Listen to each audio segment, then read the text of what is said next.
Hello, welcome back. So today we're looking at how Plus Tools can be used with Chat GPT for free.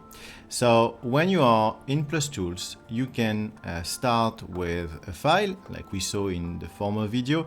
If you didn't see the previous video, have a look at it before looking at this one. And what I'm going to do now is I'm going to go to Setup Plus Tools. So at the moment, my settings are very limited. Okay, so I have to untick no hassle instant automatic setup. And now I will go to machine translation. And as you see, I have a vast choice. And what we want to look at is all those starting with the letter A, okay? From A1 to A5. And once I select one, I have arrows here to prioritize it, okay, so making it move up or down, but I will leave it where it is and I will now select all the A's from A1 through to A5. And what this does is it means I am going to have these 5 options to use ChatGPT. And the first one, which is neutral with the default mode, is the one that I will use to pre-translate the file. Okay, so this will use ChatGPT to pre-translate my file. And as you will see, the other ones will be available later to do something else. For example, to use a more casual style of writing, or to shorten the length of the text, try to use less words if we want to use that for subtitling, etc. So let's just for the moment click on OK. All right, and I am going to leave here pre-translate with empty, and I'm going to put my languages again.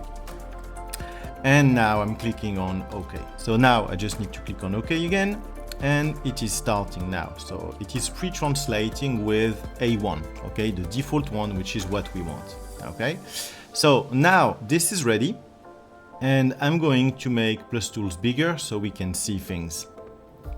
Okay, so now let's start by opening a segment. All right, I see here that I have my first segment that has been pre-translated with machine translation, and in this case it was with ChatGPT. So just as before, I can add that and move about in the tool. Okay, and now I see that in all segments I will have these buttons here. That's 6 buttons, so I have one for each style that ChatGPT is programmed for, and I have an all button.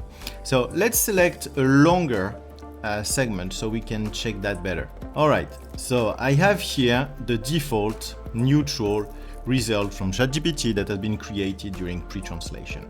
Now, if I click on all, this will resubmit this source segment and send it to ChatGPT asking for each style to be provided. Okay, so I will get the neutral, but still I will get this one, which is for diversity, inclusion, and equity, and that will be gender neutral, or this one for shortening, for subtitling.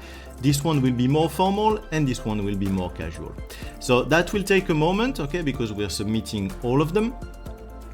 And now I have my results here, okay? So I see that I have different styles depending on what was provided. And so depending on what you are translating, that can be useful. And if you want to fit text in something that is bigger or that is smaller, that's the way you do it. Now, did you notice that at any moment I was asked to put an API key there? Okay, this means that Wordfast is at the moment of making this video providing you the use of ChatGPT for free in Plus Tools. And the way to set it up is just the way I showed you. So if you want to use ChatGPT and test Plus Tools at the same time, well, that's how you do it. So I hope this video was useful, and I'll see you in the next one. Bye bye.